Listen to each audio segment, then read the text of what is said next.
Bonjour, bonjour. Comment ça va? Enchanté, bienvenue. Ah, petite matinale, assez courte aujourd'hui. Assez courte, j'avoue. On va essayer d'être efficace. On va essayer de discuter des choses qui sont intéressantes, des choses qui sont toutes chaudes, qui sortent du four là. Mais d'abord, un petit café. Je sais même plus si c'est celle que j'ai. Ah non, j'ai mis le percolateur. Faudrait que je le change. Faudrait que j'ai plusieurs scènes avec les différents cafés. En fonction de ce qu'on se fait le matin. Là, c'est. Je me souviens plus de d'où il vient. Je crois que c'est un mélange spécial du torréfacteur. Souvent, ça veut dire qu'ils mettent toutes les petites merdouilles dedans. Ou alors, c'est vraiment des gens qui s'y connaissent, mais là, j'en doute. C'était surtout un truc de thé. On verra. Mais bref, il va nous en falloir quelques-uns ce matin. Même si, j'avoue que pour un jeudi matin, je suis plutôt en forme. On va éviter de faire tomber ça. Parce qu'il y a l'appareil photo, il y a tout ça. Ça serait dommage. Et puis on va démarrer tranquillement. Voilà, mettez-vous à l'aise. De plus en plus, je suis en train de me dire que peut-être que il me faudrait une autre scène en full écran, genre avec le chat en flottant comme ça. Ça pourrait être peut-être plus agréable tant qu'il n'y a pas beaucoup d'interaction. Ou alors faudra générer de l'interaction. Arrête. Je vais retourner me coucher moi. Ça y est, c'est fini. C'est déjà fini. Yes, un plaisir.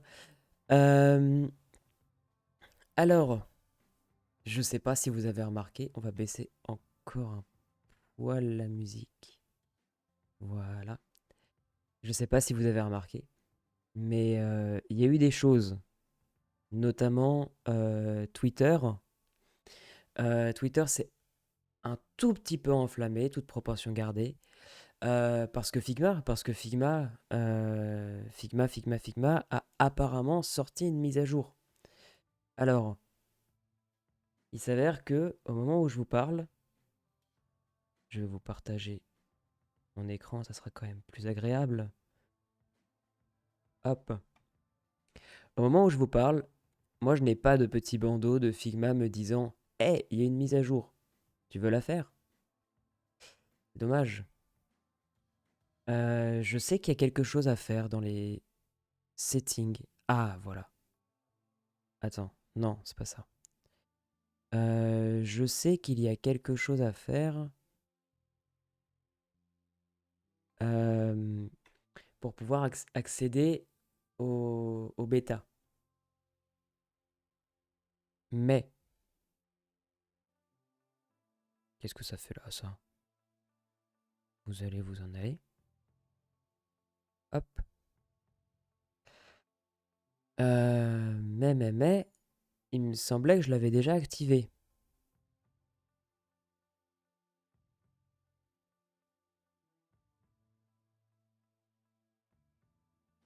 Ouais, bon, bah, ça on sait. Et les plugins, de toute façon, ça va pas nous aider. Euh, soit, soit. Bon, bah, c'est pas grave, on va faire avec le contenu qui est disponible, bah, notamment sur Twitter. Donc, sur Twitter, moi j'ai vu, je me suis réveillé ce matin, faut dire que j'ai beaucoup dormi, et j'ai vu ce monsieur-là, Nico, que je ne connais pas.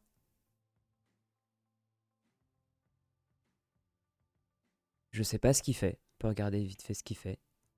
Je pense qu'il doit avoir un portfolio de zinzin. Même pas. Enfin, efficace le monsieur. Mais déjà, site non sécurisé, c'est pas très intéressant. Vous le voyez pas. Mais ce n'est même pas. Enfin voilà quoi, c'est ce que c'est. Alors, il parle à la config. Oui, il a parlé à la config.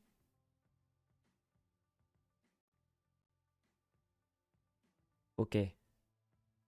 Qu'est-ce que tu as à nous... Collaborative Creativity. Ok, très bien. Bonjour Nico. Ah, c'était la config 2021. Très bien, très bien. Bon, soit.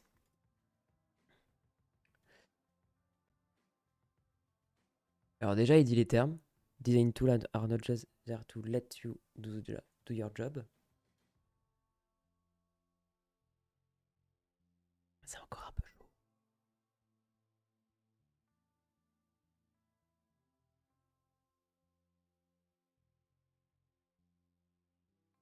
Et ça, on l'espère tous, Nico.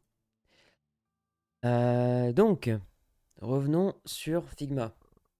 Donc, ce tweet-là. Big launch today for prototyping in Figma. State management. Interactive components, scrolling frames, and video. No all memorize their last visited state. And you get more control over when the state is shared or when it should be reset. Va falloir vous habituer à cet accent anglais de toute beauté, évidemment. Déjà, on va liker ce qu'il dit le petit Nico. Alors, je me suis arrêté au premier tweet, j'ai pas creusé. J'avoue que ça tombe plutôt à pic parce que pour l'instant, j'étais un petit peu en train de tacler la manière dont Figma gérait le prototypage, surtout sur le fait que on a finalement assez peu de marge de manœuvre.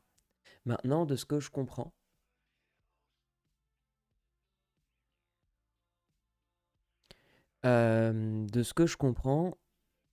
c'est des changements qui sont intéressants, mais qui vont être quand même assez mineurs. Parce que si on parle juste de reset des states de components, euh, bah en fait, j'ai jamais rencontré, je crois, le souci. Ou alors, je vois pas de quoi il parle. On va regarder un petit peu après. Soit ça veut dire qu'ils ont fixé une espèce de problème qui n'aurait pas dû être là. Moi, c'est un peu comme ça que je le comprends. C'est que normalement, la réinitialisation des états devrait être quelque chose de natif. Alors, en premier, la mémorisation d'état. Ok. Donc on dit qu'on a une grande liste. On ouvre une page de détails et on revient en arrière. Ah oui, ce genre de choses. Donc ouais, effectivement, c'est plus une espèce de bug fixe qui n'est pas vraiment un bug. Je comprends qu'ils aient voulu faire ça dès le départ, mais ça devait être compliqué à gérer. Et en fait, on a une fonctionnalité qui nous permet de rester au même niveau lorsqu'on passe d'une page à l'autre, lorsqu'on a des grandes pages. Je m'explique. Imaginons, donc là, on a un petit fichier où on avait fait des drafts, donc on va continuer à faire des drafts. On se fait une petite frame de téléphone, genre iPhone 14. Voilà. À l'intérieur de laquelle, je sais pas, on va mettre des petits rectangles, voilà, pour simuler notre... hop, on va en faire un petit auto layout comme ça. Pas besoin de s'embêter de fou malade. Oh, bonjour, c'est pas ce que je voulais faire. Ok. On va reprendre les couleurs de Figma parce que pourquoi pas, hein. Voilà, 24-32, ça c'est très bien. Hop, on va le dupliquer. On va le dupliquer, on va le dupliquer, on va le dupliquer, on va le dupliquer. Et à côté, on va prendre pour exemple, donc on va reprendre notre maquette d'iPhone 14 et on va juste la mettre à côté pour simuler en fait la ligne de flottaison. La ligne de flottaison, c'est la ligne à partir de laquelle, lorsque... Pourquoi est-ce que j'ai pas mes...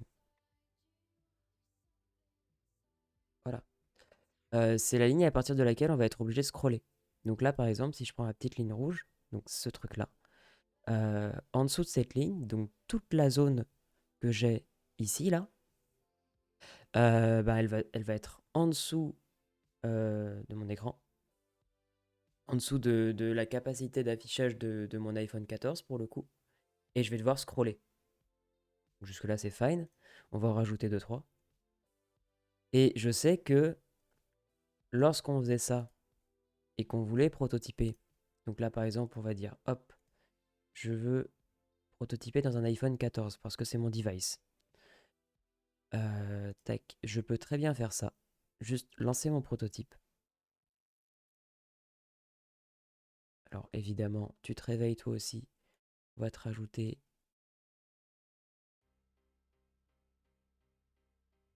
On va t'appeler vertical scroll. On va peut-être pas se mettre des choses aussi vénères dès le matin. Ok. Petit Carpenter brut. Toujours plaisir. Voilà. Et donc nous, ce qu'on va faire, c'est on va prendre notre petit vertical scroll. C'est J'ai pris un iPhone 14 pourtant.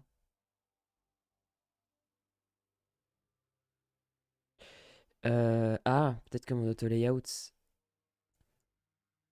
il a fait un hug et du coup il s'est pas pris à la bonne largeur. 1256 410. Ah oui, c'est ça. Ok, donc on va les mettre en file container et toi tu vas être en 390. Voilà, on va juste leur ajouter un petit radius histoire qu'on soit content. Voilà, ça c'est sympa, ça réveille dès le matin. On va mettre tout ça en 12 histoire de. Et là normalement, voilà. Petit padding vertical histoire qu'on rentre pas dans le notch. Voilà, et là normalement, par défaut, on peut scroller. Jusque là, ok. Donc j'ai deux méthodes pour pouvoir scroller. Soit je me dis, j'ai ma maquette qui est pile poil à la dimension de mon device. Donc c'est le cas par exemple pour le mobile, c'est très pratique. Pour le desktop, vu qu'on va avoir plein d'écrans différents et qu'aussi les appareils que Figma propose en prototypage ne vont pas être tous euh, aux mêmes dimensions, ce qu'on peut faire, c'est forcer en fait notre frame à être à la dimension de mon device. Donc là, j'avais mis ma ligne de flottaison, donc je sais que c'est 390 par 844. Et du coup, là, je ne peux plus scroller. Là, je clique, on le voit un peu. Donc, ce qu'on peut faire ici, c'est... Je vais juste renommer ça, histoire de ne plus être trop embêté. Hop, c'est aller dans prototype, lui dire overflow. Bah du coup, soit je lui dis horizontal, soit vertical, soit boss direction. Donc, si je déborde, donc on le voit parce que là, par exemple, si je déclipe le content, j'ai tous mes rectangles là qui vont être cachés. Donc là, je déborde de ma frame. Bah, je vais lui dire, moi, je veux que tu scrolles à la verticale. Horizontal, ça va être par exemple, bah, quand on avait le cas, alors là, on l'a pas ici, mais lorsqu'on a un cas avec, par exemple, des cards à tout hasard, un carrousel qui doit scroller horizontalement et qui déborde sur le côté, on va avoir besoin d'un scroll horizontal. Euh, c'est des exemples, il y en a d'autres. Et le scroll dans les deux directions, ça peut être pratique si par exemple vous matérialisez une carte. Si on matérialise une carte, genre une map, on a besoin de se déplacer en abscisse et en ordonnée. Et là, dans ces cas-là, on va avoir besoin d'un scroll horizontal et vertical. Du coup, là, si je reprends mon petit prototype, je vais le rafraîchir en appuyant sur R. Là, normalement, hop, j'ai mon scroll qui fonctionne. Donc jusque-là, ça fonctionne. Imaginons, par exemple, je veux que cette carte-là, en fait, je vais en faire un composant. Je vais activer les keybinds comme ça, si ça vous intéresse. Vous pourrez regarder un petit peu ce que je fais si jamais je fais pas gaffe et que j'utilise les raccourcis clavier. Donc là, j'ai créé mon composant. Je vais le renommer euh, card. Voilà. Et je vais en faire une variante. Donc là, on va leur donner une propriété qui va être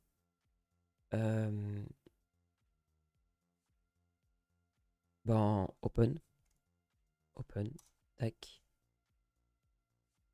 Et ça va être simplement un true false.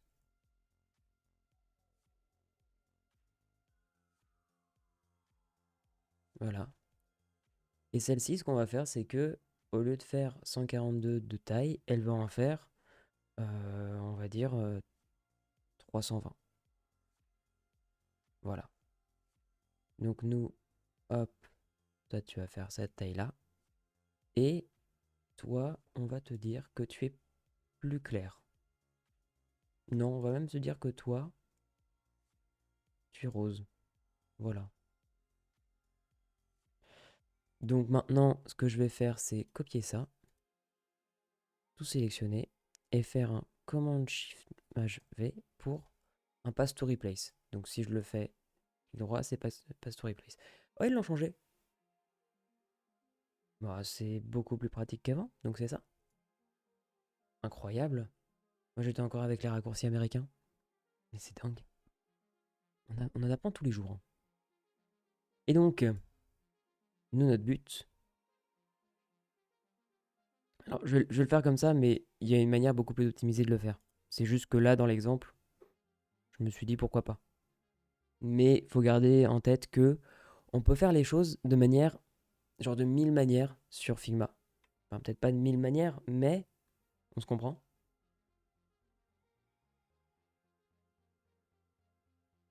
Bah, dis donc, ça s'énerve. Euh, mais en tout cas, nous, on va faire ça. C'est-à-dire, là, je veux que toi, tu sois open. Et donc, dans mon prototypage, je veux que quand je clique sur cette carte-là, boum, ça open ici. Donc, on tap, nanana, nanana. Ok. Euh, voilà. Moi, ce qui m'intéresse, c'est de vous montrer ça. En fait, jusqu'à présent, on avait une case à cocher, réserve scroll position, qui va nous dire, en fait, si par exemple, je suis ici, je clique sur ma carte, ça va l'ouvrir. Jusque-là, on est d'accord. Hop.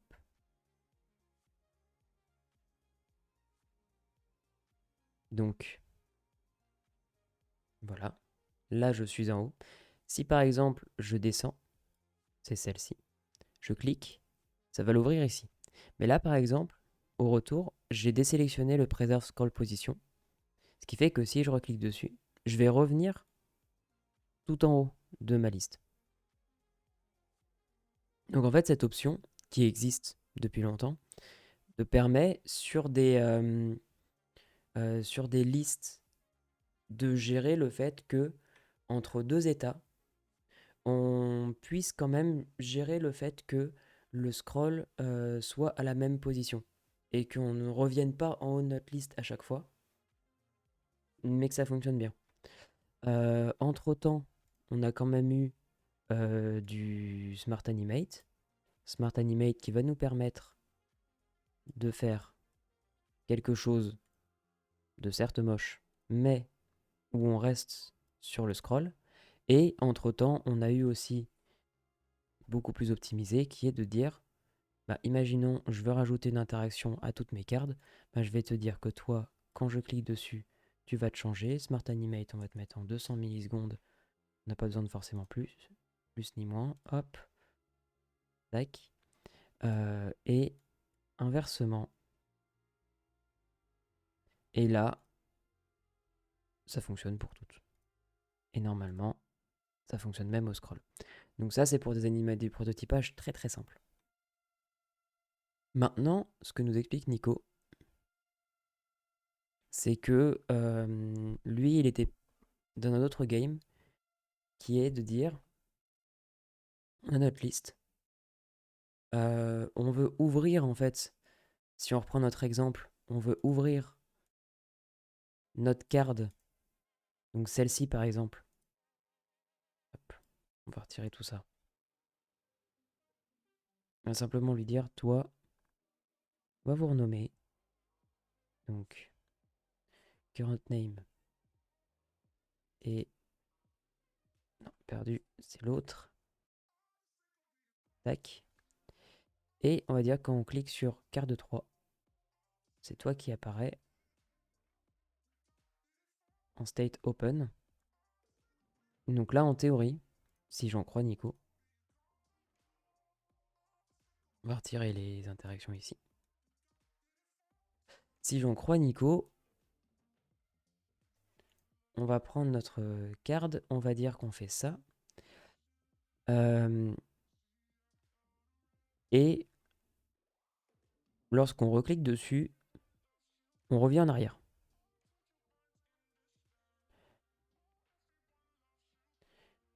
J'utilise rarement ce genre de choses parce que je fais très peu de listes. Mais du coup, là, en théorie, si je fais ça, hop, là, on a notre deuxième écran. Et lorsque je reviens, on est revenu en haut. Ok. Donc là, on va recommencer juste pour voir si... Ouais, c'est ça. Ok. Et donc, c'est ça qui veut nous mettre en avant dans son tweet, en nous disant que maintenant, pour les privilégiés qui l'auraient, que du coup apparemment je ne l'ai pas, tu peux revenir au niveau de la liste où tu étais. Ce qui semblerait logique. Euh, ok. Donc qu'est-ce que tu nous dis par la suite? Euh, We now open the frame to the scrolling state that it was left off in just as real. Absolutely. Ok. Donc, c'est-à-dire. Ok.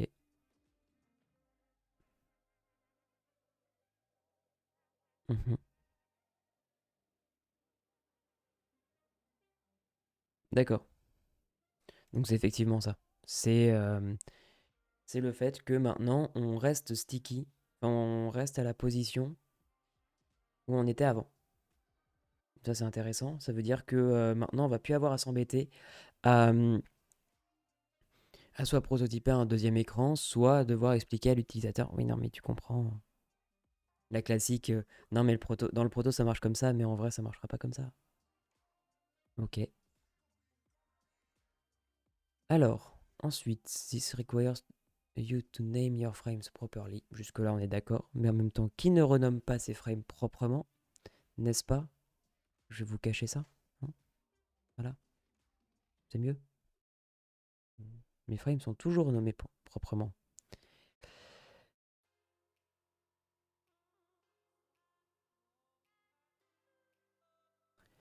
Top level frame match when they're the same enter. Ok. Or ahead of a slash.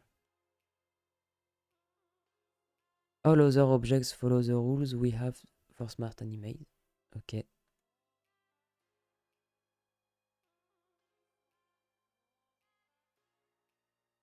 J'essaie de comprendre.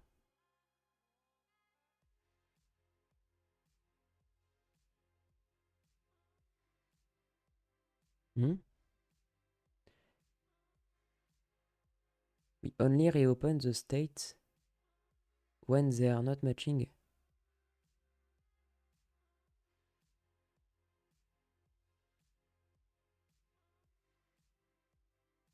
J'ai du mal à comprendre son exemple.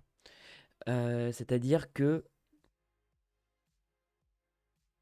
moi, de ce que je comprends de ça, c'est que, en fait, on peut cliquer sur les détails. Genre, par exemple, avoir, nous, si par exemple, ça va être notre vue list.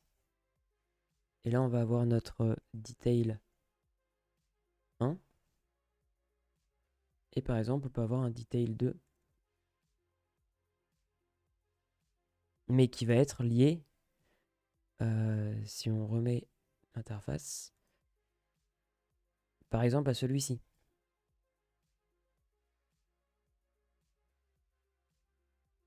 Et du coup, de dire que lorsqu'on fait du back, donc là, par exemple, à la place de faire ça, on va directement là-dedans. Ah oui, hop. Me permet, tac, tac. untap. Donc là, on est censé avoir quelque chose en plus. Ok. Hop, hop. Et donc là, normalement, on est censé préserver la scroll position en fonction. Ok. Mais là, ce qui m'embête, c'est que c'est le même exemple et je sais pas si c'est pour illustrer ou si c'est simplement parce que bah enfin, il y a quelque chose qui m'échappe. Je suis pas sûr de comprendre. Est-ce qu'il y a des questions en dessous?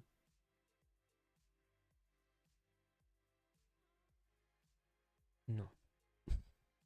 Simplement un aficionados des frames 14502 qui est en train de mourir de tristesse parce qu'il va pas pouvoir renommer ses frames. Enfin, il va pas pouvoir ne pas renommer ses frames, surtout. Mais tant pis. C'est une rigueur qu'il faut qu'on ait tous. Et je suis le premier à ne pas le faire. Et pourtant à le dire. Tant pis, tant pis. Ok. Ensuite, this brings us to our second point, state sharing across frame. Ça, c'est intéressant. Ça, pour le coup, moi, ça m'intéresse un peu plus que le côté scroll. Parce que ça veut dire que maintenant, on va pouvoir, euh, bah, justement, un peu comme son exemple l'explique très vite fait. En gros, on va dire que si par exemple tu as si par exemple on a je vais y arriver. Oh, mais c'est le matin, c'est compliqué le matin. Donc, je disais, imaginons, on a donc là par exemple comme un toggle switch. Et on veut que l'utilisateur active, désactive ce toggle switch et que on garde cet état entre différents écrans. Avant, ce qu'il fallait faire, c'est on prend ces maquettes, on dit, ben, j'ai mon toggle switch off dessus, et si par exemple l'utilisateur allume ce toggle switch ou active un état de n'importe quel composant, eh bien, on va se retrouver avec des maquettes dupliquées pour cet état de composant. C'est un peu galère, c'est-à-dire que dès qu'on rajoute un peu de complexité sur le proto, on fait x2. Là où d'autres outils de prototypage te le faisaient déjà, parce que chaque élément est indépendant. Ok, donc là c'est ce qu'il nous explique. Each instance has a life of its own. Ok, bon, c'est exactement ce qu'on disait. And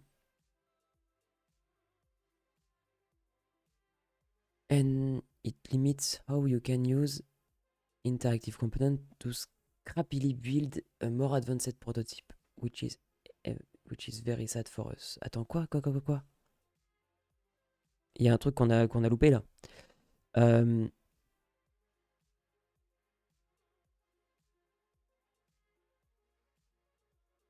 mhm.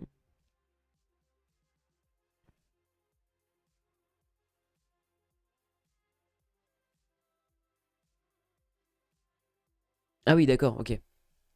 Donc il explique justement ce dont on parlait, c'est-à-dire que là, si par exemple on va remettre au départ, donc là on a un composant euh, qui, euh, qui du coup a deux états, un avec le readmore qui est déployé et un avec le readmore qui est croppé, donc les petites lignes de texte qu'on a en dessous. Et donc si par exemple on l'active ici, mais qu'ensuite dans le composant on dit on allume, on veut lire plus, en fait, euh, bah, en fait, le composant au-dessus va se remettre à zéro parce que dans la frame d'après, c'est le même composant, mais c'est juste qu'ils ne sont pas liés les uns avec les autres. Et actuellement, le moyen de fixer ça, c'est de dire, ben, dans mon composant toggle switch, je rajoute une option ligne d'explication qui elle-même peut nest, donc embarquer un, un composant qui lui contient un readmore et dans ces cas-là faire des croisements entre les différents composants. Mais sur une même page, tu es obligé d'avoir du coup un composant un peu complexe qui fait des appels et qui peut péter. Donc voilà, c'est ce qu'il nous explique là. Très bien. Donc maintenant c'est fixé. Euh, donc maintenant les composants vont partager leur état quand ils matchent. Donc pareil, il va falloir renommer bien ces layers. Et le state reset, pour le coup, je suis curieux de savoir ce que ça fait. Parce que je ne le connais pas. Je ne vois pas ce à quoi ça peut faire référence tout à fait. Euh, s- Parfois, euh, on ne veut pas de ces comportements. Mhm. Un composant interactif qui active un loader devrait toujours commencer depuis le départ. Jusque-là, on est d'accord.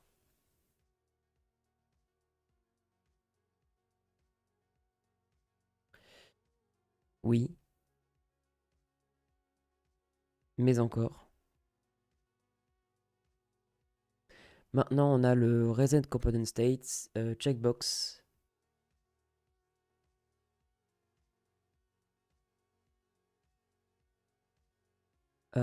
sur chaque interaction, ce qui nous permet de faire en sorte que notre prototype fonctionne.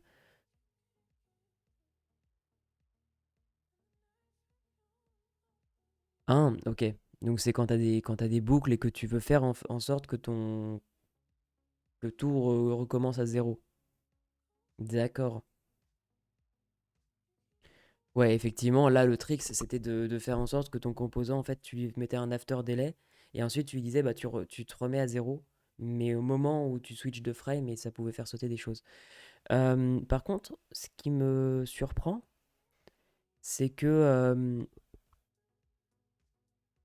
effectivement, il y a peut-être, c'est peut-être la seule chose qu'on voit dans l'interface, mais dans ces cas-là, ça veut dire que le reste euh, est un peu induit. En tout cas, ce qui est intéressant mais dommage, c'est que il nous explique la manière dont ça peut être fait, mais par contre, euh, il n'y a pas de... Ah si, là voilà, parfait. Moi je voulais les fenêtres de prototypage, quoi. En tout cas, gros taf de Nico, d'explication, c'est vachement intéressant. Ok, donc le state management, ça c'est ce que j'ai pas. Enfin, j'ai le reset scroll position, jusque-là... Ah non, non, nous on avait le keep scroll position, mais on n'a pas ces éléments-là jusqu'à présent.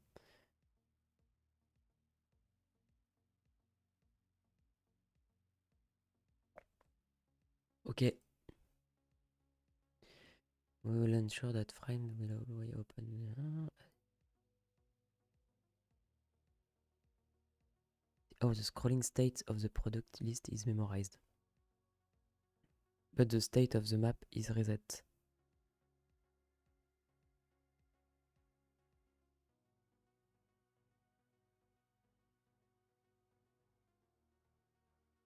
Mhm.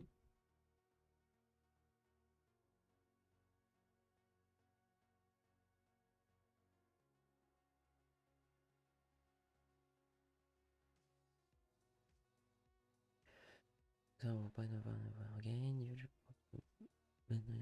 for engineering this, and since we take existing behavior or prototype very seriously, we couldn't just change it under you. That's why you will see a little update flow on all prototype interaction you've created before this launch. Sorry, this is the last resort for us.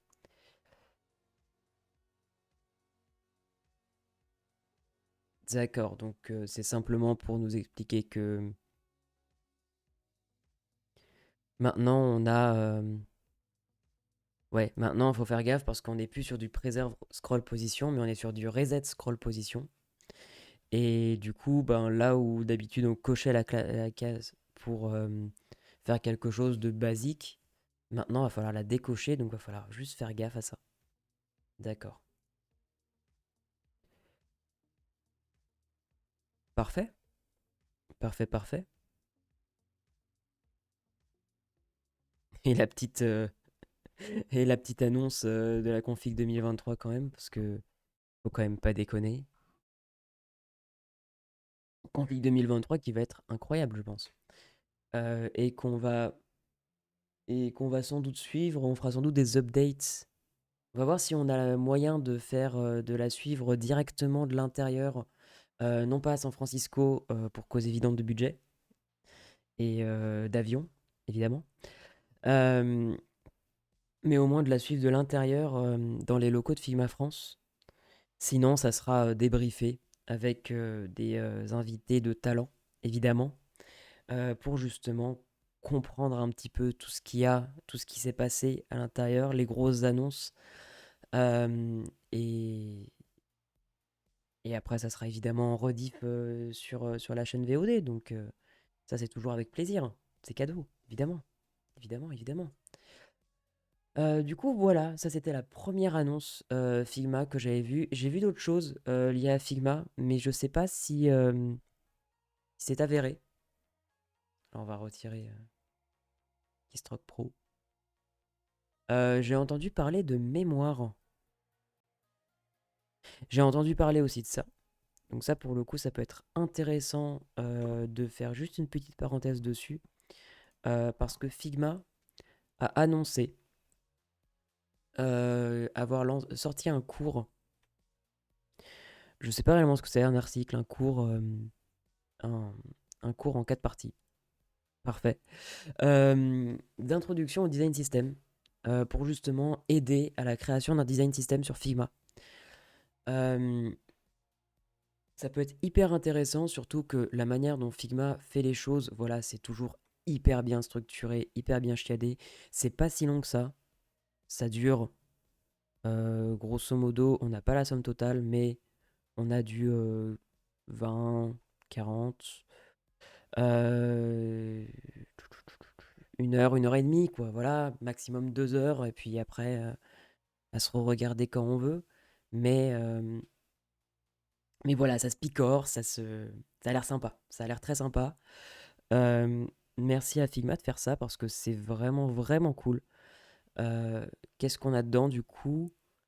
L'introduction basique, définir les design system principles, fondation, documentation, les process, construire le design system et le documenter, l'améliorer et toujours le mettre à jour.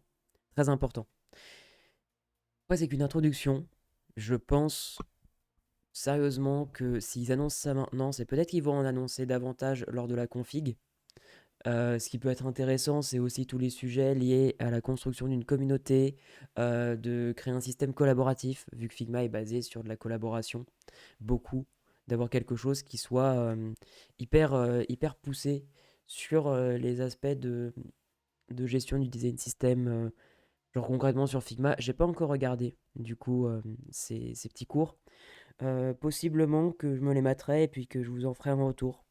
Ça sera peut-être plus sur Twitter que sur Twitch, mais pourquoi pas, on peut en discuter.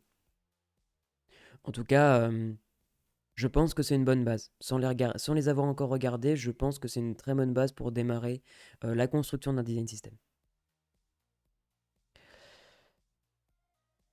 Et j'aimerais bien retrouver les dernières allusions que j'avais vues sur Figma. Donc il y a Friends of Figma qui fait un petit événement qui a l'air sympathique. Ça c'est Lottise. Mhm. Jitter. Ça c'est moi. Voilà, ça, j'aimerais comprendre. Donc ça, c'est mal, qui va aussi à la config. On va se l'enregistrer au chaud. Je viens de me défoncer le genou sur mon bureau, mais tout va bien. Donc, view your overall memory usage. Ok. Il y a un bouton Manage Memories.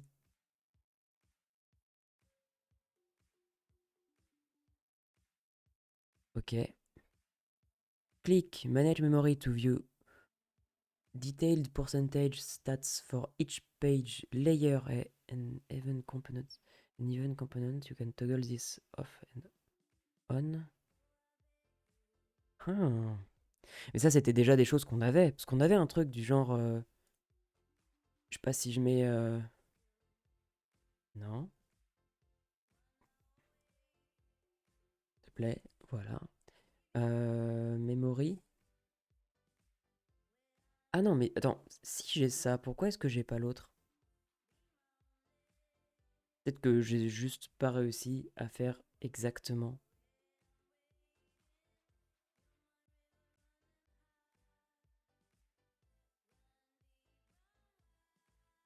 Ouais. Bref. Je vais gérer ça. Ok, donc maintenant on a un petit panneau de memory usage. Oh! Et ça, on l'avait déjà. Je crois qu'on l'avait, genre, avec des potes, on l'a vu, genre, une demi-journée, et ensuite on l'a pu retrouver. Donc je pense qu'ils faisaient des tests, et qu'ils ont fait des tests en prod et que ça n'a pas marché, ou peut-être que c'est juste nous qui n'avons pas réussi à reproduire le truc, mais pendant un temps, il y avait un petit panneau là qu'on pouvait afficher avec l'usage de mémoire. Mais ce truc-là, c'est relativement intéressant. Si, c'est intéressant parce que du coup, ça va pouvoir te montrer sur des pages qui sont vraiment en bordel combien de mémoire ça te prend. Mais derrière, je crois que les memory reduction tips doivent être les mêmes. Il faut savoir que ce soit un onglet Figma qui est dans votre navigateur ou le Figma desktop, en fait, ça embarque, ça émule en fait un navigateur internet. Enfin, du coup, si vous êtes sur un navigateur internet, ça n'émule pas un navigateur internet, mais du coup, c'est comme si votre application Figma, c'est littéralement un Chrome, un Google Chrome, brandé, en gros, mis à la DA de Figma. Et selon enfin, les règles de Google Chrome, c'est de ne pas mettre plus de 2 Go de RAM, je crois, par onglet. Donc c'est le cas pour Figma, ce qui fait que même si vous avez l'ordi le plus performant de la Terre, vous ne pourrez pas avoir plus de 2 Go de RAM. euh, oui, je crois que c'est ça. euh, Alloué à votre onglet. Donc c'est à savoir si jamais vous sentez que votre fichier galère, c'est pas la faute, enfin ça peut être la faute de votre ordi, oui, si vous avez un ordi un peu lent, pas très performant, mais il faut pas non plus blâmer uniquement l'ordinateur. Il y a un cap, et pour l'avoir déjà touché et dépassé ce cap, il arrive relativement vite, surtout quand on fait du design system ou quand on fait des grosses maquettes avec du bon composant qui s'appelle les entre les autres, ce genre de choses. Euh, et dans ces cas-là, ben, vous pouvez pas y faire grand-chose. C'est Figma qui bride. Parce que je crois qu'ils n'ont pas le choix dans leur manière de faire techniquement. Et pour en avoir déjà discuté avec eux, ben, ils n'ont pas vraiment prévu de corriger ça. Je pense que c'est une plaie pour eux aussi. Mais c'est vrai qu'il y a des fois où c'est très handicapant. Donc déjà, c'est bien parce que ça nous permet de voir un petit peu avant d'avoir ces fameux bandeaux rouges ou jaunes. Je crois qu'il y en a même un. Il y en a un au-dessus du rouge, je crois que c'est le bandeau noir, un truc comme ça, qui te disent attention, tu as déjà atteint ce cap, attention, tu as atteint 80%, attention, tu es en train de faire cramer ton ordinateur. Bah, ça te permet quand même d'avoir des informations très intéressantes pour pouvoir justement gérer au mieux la performance de tes fichiers. Donc revenons sur les tweets de mal. Donc on peut afficher ça. Ok, donc ça c'est ce qu'on a vu. An update to the warning signs disappears at 60, 75 and 100% usage. Ah voilà, donc les fameux bandeaux. Ok, qui sont beaucoup moins anxiogènes qu'avant. Alors, à partir de 75%,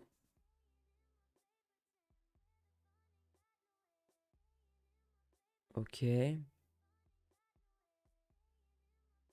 Donc ouais, à partir de 75%, on se prend un truc, euh, on se prend un warning qu'on peut pas cacher. À 100%, on va avoir donc un panneau. euh, et donc, il va ouvrir le recovery mode pour baisser. Ok. Donc, concrètement, ça devrait aller. En fait, c'est à partir de 100% où vraiment, là, il va te dire, bah, attends, Coco, je prends les choses en main et je veux faire baisser. euh, je veux faire baisser la mémoire vive, l'utilisation de la mémoire à 50%, ce qui me paraît très ambitieux parce qu'il y a quand même beaucoup de fichiers sur lesquels ça ne sera pas possible parce que justement, de base, ils vont avoir un usage de la mémoire plus autour des ouais, 60, 70, 75. Et ça me fait penser à un truc là, ce qui pose comme question, c'est à quel point, encore un, est-ce que Monsieur Bastille a vu au moins? Effectivement.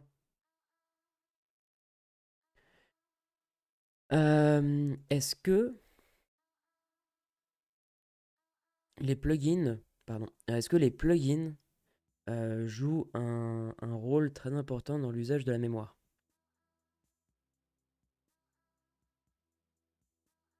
C'est un peu la question que je me pose. Je ne sais pas si on va avoir la réponse. Déjà, hop, on va lâcher le petit follow, évidemment. Euh, et ça paraît assez intéressant. En soi, pour moi, c'est un peu du gadget, quand même. Parce qu'en fait, là, c'est intéressant de savoir exactement quel va être le pourcentage utilisé par tel ou tel composant, par tel ou tel frame.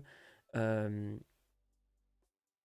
Ça, pour le coup, entre le page content et le imported content, components, ça peut être intéressant aussi parce que parfois on peut avoir une lib qui prend beaucoup d'espace.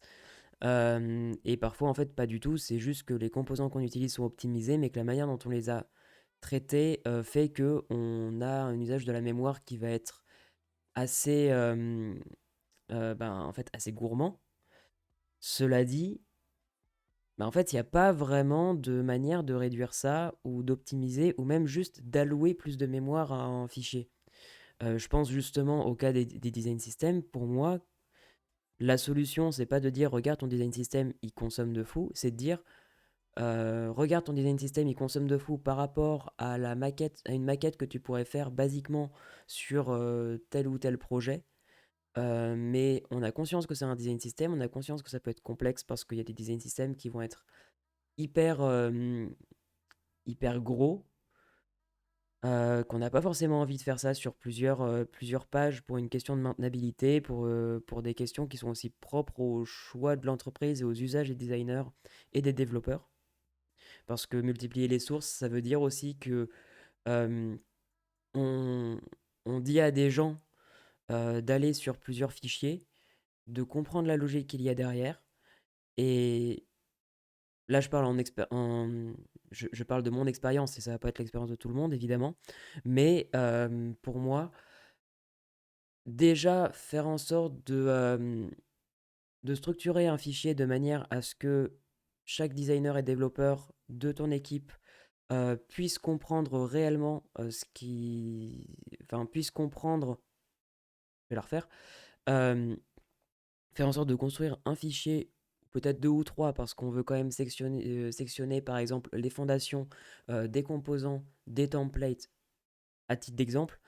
Euh, c'est déjà un travail de sensibilisation et un travail ouais, de pédagogie de tous les jours qui fait que tes designers, tes développeurs vont comprendre là où ils doivent aller et ne pas perdre de temps et trouver la bonne information. Si maintenant la solution, comme ça a été présenté par certaines personnes de chez Figma, c'est de dire bah, on va découper en encore plus de fichiers, ça fait que dans le lot, on va perdre des gens, on va avoir des gens qui vont se décourager. C'est là qu'on va aussi indirectement encourager des mauvaises pratiques de design system qui vont être de se dire, bah, si je trouve pas mon composant, je vais copier-coller un composant que j'ai d'ailleurs, que j'ai déjà modifié pour le remodifier par-dessus et au fur et à mesure, on crée un décalage entre le design et ce qui est présent dans les librairies. Donc je pense qu'il y a vraiment un vrai sujet de pouvoir gérer ce cas particulier du design system, qui est pour moi un cas qui est relativement unique pour des maquettes. Personnellement, en tout cas, j'ai jamais eu le cas de dépasser comment dire, le pourcentage de mémoire alloué, dans le sens où enfin, ça m'est déjà arrivé, mais c'est parce que je faisais des mauvaises pratiques. Des mauvaises pratiques liées, bah, par exemple, à des manques de features de prototypage. Donc là, pour le coup, ces nouvelles updates et celles qui, je pense, vont arriver à la config, en tout cas j'espère, vont vachement aller dans le sens d'une optimisation des fichiers pour toute la partie prototypage. Mais le cas des design systems, qui est quand même un des arguments pour lesquels, enfin sur lesquels Figma appuie beaucoup, n'est pas forcément traité actuellement. Et c'est vrai que là, jusqu'à présent, ça pêche un peu. Genre, là, pour le coup, Figma, il y a quelque chose à jouer. Il y a beaucoup de gens qui ont des design systems chez vous. Mais la concurrence arrive quand même. Et elle va arriver fort, de plus en plus. Euh, à mon avis, ça va être quand même un argument qui va peser dans la balance. Et pourquoi est-ce que la musique s'est coupée? C'est dingue. Bah, oui. Très bien. Bah voilà, c'était le petit discours sur la mémoire. Je vais devoir vous laisser, je suis déjà en retard. Euh, sur ce, du coup, des bisous. Et il y aura même pas d'écran de fin parce que là, je suis vraiment en retard. Et du coup, ben, bonne journée. Allez, salut!